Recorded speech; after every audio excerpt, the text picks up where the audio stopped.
Good morning, Rabotai. Welcome to Breakfast and the Class. Breakfast and the Class today is dedicated in memory of Lou Jerome, Alav HaShalom Lu Nishmat, Eliyahu Ben Esther, Alav HaShalom, sponsored by son Joey Jerome. And as well, Breakfast and the Class is dedicated in loving memory of David Bar Mocha, Lu Nishmat David Ben Saada, from his wife Sylvia, children Yigal, Asher, Roni, Yossi, Nir, and Shiran and family. Sponsored by Jake Mancher, dedicated in honor of his wife Daphna, and in celebration of their newborn baby boy. Siman Tov, Mabruk, Mubarak, Mazal Tov. Breakfast in the Class is dedicated to loving memory. Linush Rachel Bat Shulamit, sponsored by Manny Haber. Breakfast in the Class also extends a warm welcome to Alex Brick. We look forward to you joining us here in the future. Welcome to our neighborhood, sponsored by Stephen Rappaport, the Breakfast King. Breakfast in the Class is also dedicated to loving memory. Linush Haba Bat Masuda, Aleh Shalom, for the 7th of Adar Bet, sponsored by her brother Gabriel Amos. Breakfast in the Class also dedicated to loving memory for the Refuah Shlema of Varda Bat Blima, sponsored by Miriam Kashanian, and by Jill and Ralph Batesh, dedicated in celebration of the marriage of their daughter Alexa to Oren Altmark, Mazal Tov, Siman Tov, Mabruk, and dedicated loving memory of Frida's grandmother Helen Shalom, Lunishmat Hana Bat Rose, sponsored by Frida and Adam Azrak. The Kobu is dedicated in loving memory of Lunishmat Hana Bat Valentina Bat Zisla, and Meir Ben Shama, Alem Hashem, sponsored by the Levi family. My friends, there's an amazing example in this week's parasha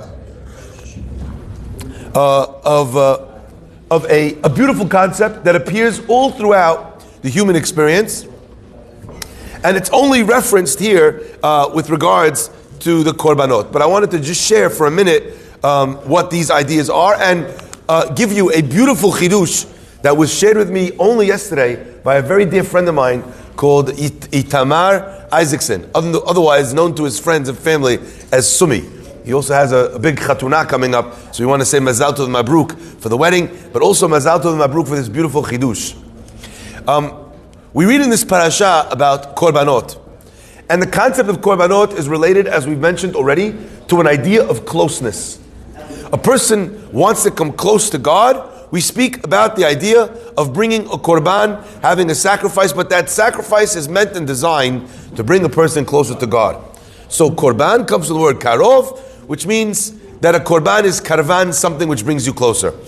So one of the conditions of bringing somebody closer to somebody else, aside from the one that we've discussed already, is the idea of humility. You know, if a person is thinking only of themselves, if they are the center of their own universe, it becomes very difficult to achieve a relationship or closeness with any other person.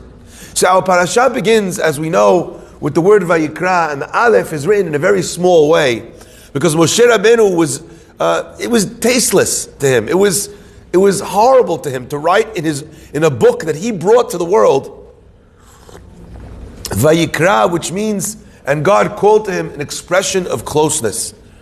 You know, imagine writing in your own book, I'm Rabbi Farhi, and you should just know there's something very special about me. You know, most people are not like me. Hashem likes me more than other people. Other people are nice, but I'm the bee's knees, to date myself, okay? I'm very special, I'm it. Moshe didn't want to write that in the book that he brought to this world from HaKadosh Baruch Hu.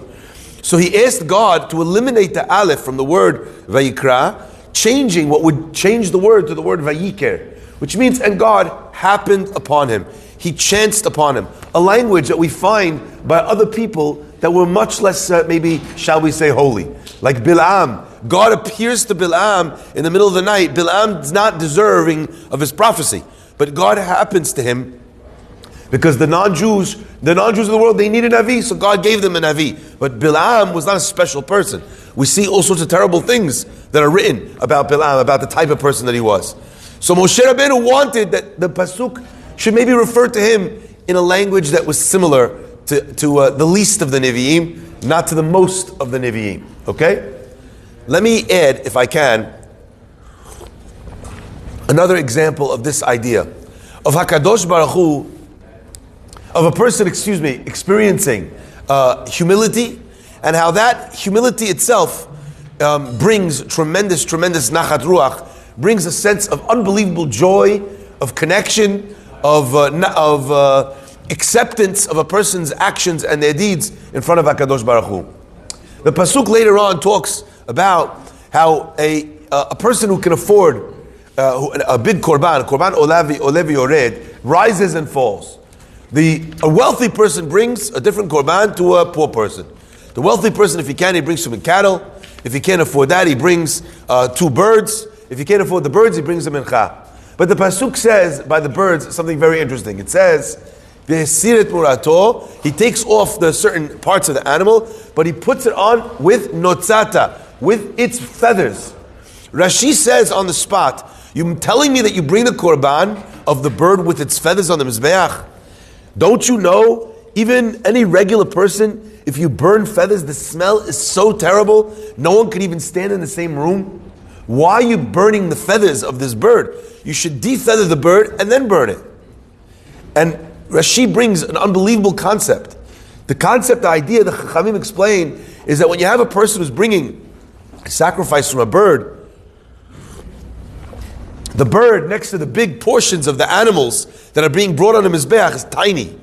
You take off the feathers, the naked bird is much smaller. If you ever saw a bird with its feathers or without, the bird without the feathers is much smaller. So Borei Olam was nervous, so to speak, for the kavod of a poor person. He wanted to make sure that person didn't feel like his sacrifice was so small. So you know what? Burn it with the feathers. Meanwhile, everyone in the Beit HaMikdash is gagging. You can't smell. Is it kavod for the Beit HaMikdash to have something that smells bad in the Beit HaMikdash? Of course not. In fact, we read every day in the Korbanot, we have this beautiful smell, the smell of all of the ketoret. Its smell was incredible. The Mishnah asks, wouldn't it be better if you added a little bit of meraglayim? The astringent properties of the meraglayim, of urine, if they added a little bit to this mixture, when they then burned it on the mizbech, it would smell incredible. But the Mishnah says, excuse me, en machnisim meraglayim mikdash ne'akavod. Smells, it's not nice. So if something's not nice, if something smells, a little bit improper, it's going to smell better. So if even something with a good smell doesn't belong, it's inappropriate. How about something with a bad smell? And yet the pasuk says that this smell that a human being can't stand, HaKadosh Baruch Hu says, delicious. What is that smell? That smell is the smell of putting somebody else first. Borei Olam says, the smell of putting someone else first is the most delicious smell in the world. Ishe reach nihoach lamonai. My friends, this idea that humility brings closeness, that something which is small, something which is humble, is desired in front of HaKadosh Baruch Hu, is something that everyone should take to heart. I want to ask you a question. If you want to teach me a lesson, that God protects the dignity of the poor, why don't you teach me the lesson by the guy who's the poorest? Teach me the lesson of the bad smell by the guy who brings the mincha. The mincha is a few pennies. All he's bringing is some flour and water. So add some smell that doesn't smell good to it. Teach me the lesson there. And the answer, my friends, is a magnificent lesson in compassion, in caring about somebody. When somebody has nothing, everybody feels bad for them. You hear about the Ukraine? Well, how could you not donate money to save somebody's life? How could you not donate medical supplies? How could you see videos of a girl escaping on a bus? The only thing she could wear is a briefcase she has on her back and her doll. That's what she's taking with her in the world. Feel terrible. A person has nothing, we feel terrible. A person has something, but he's not like us, then already you look down on him. Says the Torah, I want to teach you the lesson of compassion for someone who's in the middle of the road. For someone who's missing something. Maybe he's not missing everything, but he's missing something. Now, I want to ask you, why is it that we feel compassion for someone who's missing everything, but not missing, somebody who's missing everything, but not someone who's missing some things? Regular guy, hazi, lo yutzlach. Guy is holding down a minimum wage job, whatever, fun. Now the guy, he's unemployed. The unemployed guy might be making more than the employed guy. That's the country we live in. But we feel bad for him and not bad for him. Why? The answer is, it's always more difficult to feel respect and to show compassion for someone that is more in our league. Anyone in our league is our competition. It's truly not the case. But somehow in our brains, if the guy is similar to me, he and I, we're in competition. I'm working, he's working. I want to put my kids through school. I want my kid to be first. He wants his kids to be first. Hazit, this guy has no kids. Oh, him I can take care of. Hazit, this guy has no job. He's not threatening me at all. He's a nobody. No one's going to give him more kavod than me. Him I'm happy to give something to. So the Torah teaches us the lesson of notzata. Where does it place the lesson? By a middle of the road guy. In fact, the Chachamim tell us that if a person has an opportunity to give tzedakah, or they have an opportunity to give tzedakah to someone whose business is failing, and if you don't help him, his business is going to go bankrupt. The Torah says that person is a bigger mitzvah of tzedakah. You know why? Because the other guy, he's always going to need. He has nothing. This guy, if you help him a little bit now, he doesn't lose his house. A little bit now, just with his cash flow issue. He has a business that can sustain himself. The guy can get back on his feet. We learn this from the Pasuk where it says, "V'chiyamuch achicha imach, v'chezakta." You grab onto him. Hold on to him. Don't let him fall. Don't let him falter. But you again see from the Pasuk that our willingness is always to help the person who's the most at risk, but not a person who's mildly at risk. This class today is not about tzedakah, my friends. It's about ego. It's about us recognizing that we don't come first and that people are not our competition. What you're going to get and what they're going to get have nothing to do with one another. There's enough honor in the world. There's enough places and schools in the world. Yeh tov. No one is your competition. You have one competitor in this world, my friends, and that is your Yetzer Hara. Only one. Everyone else is a spectator at your sport. The only competitor you have in this world is the Yetzer Hara. My friends, I want to share with you this unbelievable chidush from my friend. I was quoting in a shiur recently that my friend heard, and I mentioned an idea. I mentioned an idea that says, Yoter mima she'ashir oseim he'ani, he'ani oseim he'ashir. More than the rich man does for the poor man does for the rich man. Understood simply, it means that you may be giving the person a sandwich, you might be giving the person a couple dollars, but he's giving you unbelievable mitzvah. What's worth more, the sandwich or the mitzvah of tzedakah? So he's giving you more than you're giving him. That's the straightforward interpretation of the Gemara. But my friend, he offered another pshat. He quoted the Gemara. The Gemara says that if a person says to the ani, I'm giving you this money, al menat, in order that my son should get refuah shlema, in the zechut of the refuah shlema for my son. If a person says to the ani, I'm giving you this money in the zechut that I should get a portion in olam haba, says the Gemara, harezeh tzaddik gamur. This is a tzaddik gamur. So you might think, if I gave the money to this guy and I said it's for refuah shlema for my son, bar minan, right? That means that I'm giving tzedakah with an agenda. So why does that mean that the guy's a tzaddik gamur? Why is the person a tzaddik? He's still doing it. Okay, he's doing it, but he's doing it not for the best of reasons. You are making him participate in a mitzvah. You're making the ani participate in the mitzvah. Interesting. I like the idea. You're bringing him into the mitzvah. Okay? So my friend explained, Sumi Isaacson, I want to say Davar B'Shem Omro, a beautiful idea. He says a poor man comes to your door, he looks at your giant house, he thinks of the fact that he's homeless. He looks at your big house, he sees your car parked, he thinks to himself he has no car. He sees your beautiful clothing, he looks down, he's got a hole in his pants and his knee. And when you give him the money, you say to him, I'm giving you this money for refuah shlema for my son. The guy thinks to himself, ooh Lee, look at what he has. But Baruch Hashem, all my kids are healthy.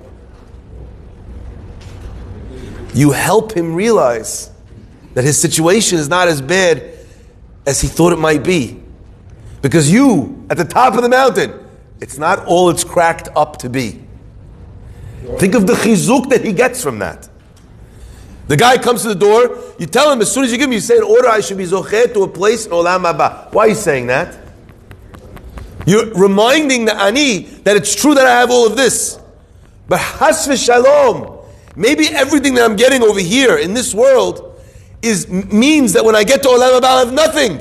The ani all of a sudden looks at his poverty and he thinks, wow, I'm making a long-term investment. My poverty is an IRA. My poverty is getting me into Olam Haba. I'm not spending 1 cent of my sachar in this world.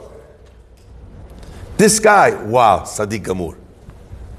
A guy, and this is the point, not only gives tzedakah, not only lifts his spirit, but he's willing to give tzedakah and willing to lift his spirit. How natural is it when you give tzedakah?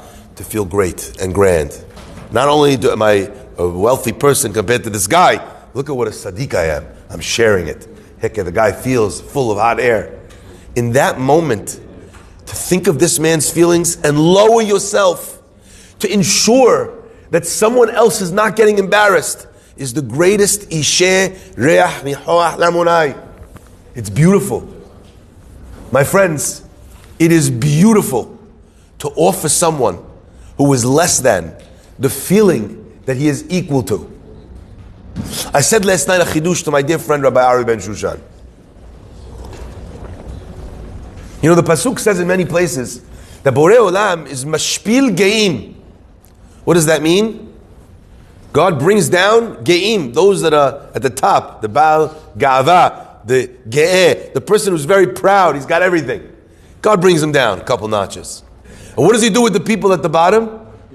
Magbia Shvalim. And God raises the ones that are low. Fantastic, right? Takes the guy that's up there, puts him down here. Takes the guy who's down here, puts him up there. That's what one of the things God does. And by the way, a lot of times you see it. You see a person that 1 year they're on top of the world, Bar Minan, next year, Shema Yisrael. You have a guy opposite. This year, right? Got nothing. Shana Ba'a B'nei Hori. Next year, Shema Yisrael. The guy all of a sudden came up with some crazy idea about how he's going to get, lipstick to stay on over Shabbat. Okay? 25 hours, doesn't go away even if you eat cholent. Okay? Another guy finds out that he's got an opportunity to have a coat that keeps you warm, right? What does he do? He just adds a little bit of something and it retains the heat. All of a sudden, all the craze, warmest coat in the world, thought of by Rafi Azmani. Could you imagine? The guy, all of a sudden, last year he was a lawyer. The next year, he's the coat king. These things, they happen. I have a few amazing ideas that I'd love to put out there, by the way. I have a few patentable ideas. If someone knows how to make them, you will become billionaires together. I need someone in the bathing suit space. Don't worry, it's got nothing to do with keeping you warm during the winter. I don't mix those two ideas together. Yeah? You have a good idea. Next thing you know, boom, boom, boom, Amazon selling it everywhere. Yishtabach Shemo. Mashpil, Geim, Magbia, Shvalim. I always thought it was so interesting. If you listen to the sounds, just the alliteration. Mashpil, Geim, Magbia, Shvalim. The Gimel and the Shin, they switch from there to there and there to there. Isn't that interesting? Anyone you ever think of it? That is not important, because even they coming down. Of course the person has to help them. We're not talking yet about the person's reaction. I'm just talking about God. And I always thought it's so interesting, because the letters Gimel, Shin, Magbia, Shvalim, what does that mean? That letters, the Gimel and the Shin spell Gesh Ala, which means come close. On the other hand, Shin Gimel, right? Vayesog Achor. Fascinating. Now that's with the Samach, but alliteration I'm talking. Not only that, my friends, also the word Shgaga, Shin Gimel, means a person makes a mistake. So the person makes a mistake, what happens? Mashpil Geim. But my friends, aside from the letters and the seeing of this, I said to my friend Rabbi Ben Shushan, What's interesting to me is we always talk about how God is above time. How HaKadosh Baruch Hu, Haya, Hoveh, Yeh. Hashem was the king, Hashem is the king, Hashem's going to be the king. Hashem's above time. So now and later, for HaKadosh Baruch Hu, same thing. I always wondered what would happen if you brought God as a gift in Mishloach Manot, you brought him the gift now and later. Would it just disappear? I'm not sure what would happen. HaKadosh Baruch Hu, there is no now, there's no, it's all the same, right? Thank you, Shai. That and Jeremiah. The answer, my friends, is that it's not just that God's above time, but that God is above space. And what that means, my friends, is that Borei Olam, for Borei Olam, there is no Geim. And there is no Shvalim. There is no high, and there is no low, because high and low are functions of space. For Borei Olam, the guy who's up is also down. The guy who's down is also up. Helps me understand as well the Gemara that talks about the fact that this person who went up to the heavens and he saw this person, the people who were down, Tachtonim lemala, the Elyonim lemata, and the Gemara says, that's Olam Hafuk Ra'iti. He says, no, Olam Barur Ra'ita. You saw an upside down world, he says. No, you didn't see an upside down world. You saw the world clearly. In God's eyes, there is no up and there is no down. There's no kavod. There's no riches. For God, every human being is exactly the same. What does God look to human beings for? He looks to find the human being who thinks, who acts like him, who does not see an up and a down. A person who treats the doorman the same as he treats a CEO. One of the challenges, I always talk about this as a rabbi, is that people sometimes are not socially aware. You're in the middle of talking to three people, you give a Dvar Torah, oh, so the thing is like this, Gimel, Shin, Gimel. A guy comes in, he goes like, hey Rabbi, how's it going? What would you like me to do? Stop talking to three people and talk to you? How did you see this playing out? So as a rabbi, you have to be very diplomatic sometimes. You try and include that guy in this conversation. Come in, I'm telling him a Dvar Torah. Like, it's not always easy. But people are unaware. Middle of sentence. I had a great question on this week's parasha, Rabbi. In the middle of a sentence with this person. You know what the answer is? They don't even see the person you're talking to. You know why? They don't make as much money. They don't see them. The rabbi, he's sitting over there, standing by himself. Let me go and pay him some company. Surrounded by people. There's nobody there. I don't even see them. Tamevin. What we learn over here is that for closeness to HaKadosh Baruch Hu, a person needs to exhibit anivut. Once a person is an anav, then he already enters into God's space. Vayikra el Moshe, and Hashem speaks to him in Oel Moed, Lemor. Moshe Rabbeinu makes himself small. What does God say about a person who has ga'ava? Do you know? The things that it says about a person who is arrogant in our Torah they give you goosebumps. God says, me and him, we can't be in the same space. We can't live b'kfifa achat, in one space. I read that Gemara the whole time. I thought it meant that Kadosh Baruch Hu's like, the guy stinks, get him out of my face. But according to what we're saying, Borei Olam is saying this person, he does not comprehend my concept of space. You got that, Achidush? Ani v'hu, we cannot live b'kfifa achat. Because for me, there is no space up, down. This guy's trying to bring himself up. He's dochek raglei shekhinah. He's pushing away the legs of the Shekhinah. You know what that Gemara means? That idea that a person who has ga'ava pushes the legs of the Shekhinah. What does that mean? You know what it means? The Shekhinah doesn't have legs. Rambam writes, a person thinks that God has any body parts. He's apikores. Even the Ravad that argues on Rambam doesn't say that Rambam is wrong. He agrees with Rambam. He just says you can't call the guy an apikores. Because there were those that said similar ideas. But we hold this completely wrong. According to Rambam, apikores, a heretic. That removes him from the theological camp of Judaism. According to Rambam. According to Ravad, you're just wrong. Okay? But what does it mean, dochek raglei shekhinah? God says to this person who's a Baal Ga'ava, He says, you see up, down? Then see me up, down. And you're at the bottom of my feet. I'm scraping you off the bottom of my shoes. He's dochek raglei shekhinah. God says, if you see space, then this is where you are. Beneath my feet. Your earth, your dust, your dirt. You think you stand for something, you represent. You're nothing. I made you. I blessed you with everything you are. You are. What stands under the feet of a person? Earth. God says, I made the earth, I made you. You're the same. You want to talk space now? At least the earth recognizes its place. Dochek raglei shekhinah. My friends, if we could work on this one midah, the midah of humility, it provides a platform for tremendous closeness to Borei Olam. I want to workshop this for 1 second and then we'll end with Kaddish. There's a beautiful piece in Igeret Ramban that talks about anava, of humility. It's a great letter. If you could read it every day, it's tremendous zechut. If anyone wants a copy of the letter in English and in Hebrew, I'll send it to you. A letter that Ramban writes to his son. And in it he talks about how a person should look at those that are less than him and still remain humble, those that are more than him and still remain humble, what he should say in every scenario to remind himself that his place on the stratosphere doesn't go up or down based on somebody else. And I thought to myself, what an exercise that we could all borrow.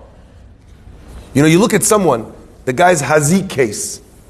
He doesn't do this, he doesn't have that, how could we structure a conversation with ourselves that when we look at someone that we look down on, we flip the conversation on its head? I just want to role play the conversation.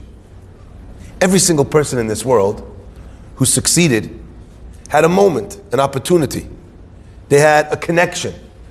They had protectia. Baruch Hashem, as an example. I want to ask a question. Sammy, Baruch Hashem, Hashem should bless you with tremendous success. I want to ask you, if you were not in this community, do you think it would have been easy to build the business you've built? Yishtabach Shemo. The connections you have. You think about that. How blessed are you that you were born into a community that's so tight-knit, that you were able to parlay those connections into something very successful behind Hara. Be'ezat Hashem, it should grow bigger and bigger and bigger. Be'ezat Hashem. How? So I look, you look at yourself and you think, I'm very successful. And then you think, 1 second, but God set me up in the right way, in the right time, in the right community, in the right area, within the right community.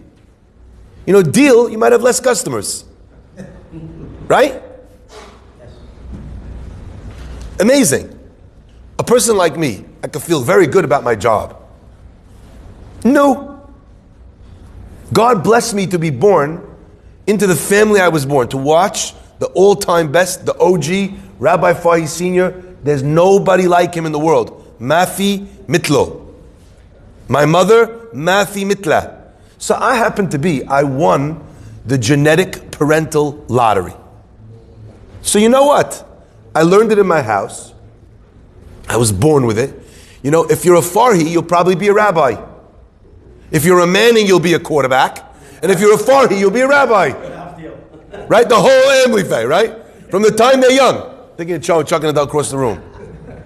You know, I always imagine what PTA must be like for someone in the Manning family. They're like, he's failing in math. And the father's like, yeah, that's not a problem. All I want to know is, can he throw the math book? Right? People are born. They're born with genetic gifts. They're born with practical gifts. You were born with a mouth on you that you could persuade anyone to buy. You could persuade them to buy a rock. That's how good you are.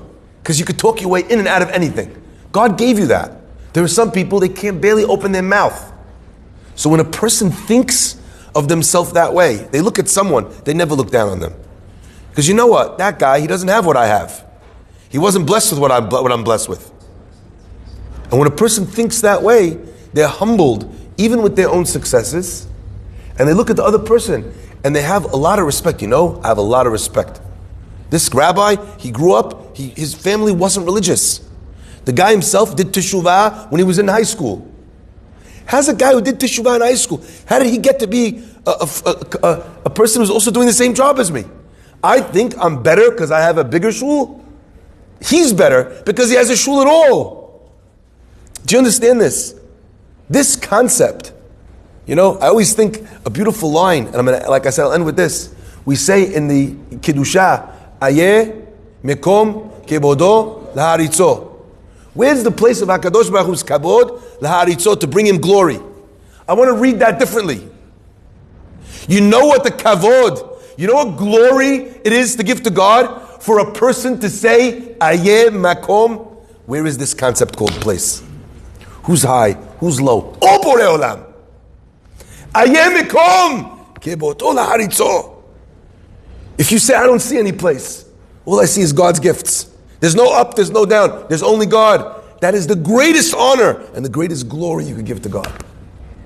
Hashem should bless us always to have eyes to see. Hashem should bless us with small alephs. Hashem should bless us to have that humility, because when we do, we derive incredible closeness to God, closest to our wives. If your wife asks you to do something, yeah, what are you asking me? Shut up. Right? No, really, seriously. All of these things. If you're small, you don't have these problems. Someone asks you if you can move over. Move over, this is my seat. Who are you? You move over. If someone asks you in a shul that's not your shul, move over, what do? You move over. Here you're like, he comes, it's my Ayeh makom. Hashem should bless us always to be able to see the world this way. Baruch Adonai Olam, amen, amen.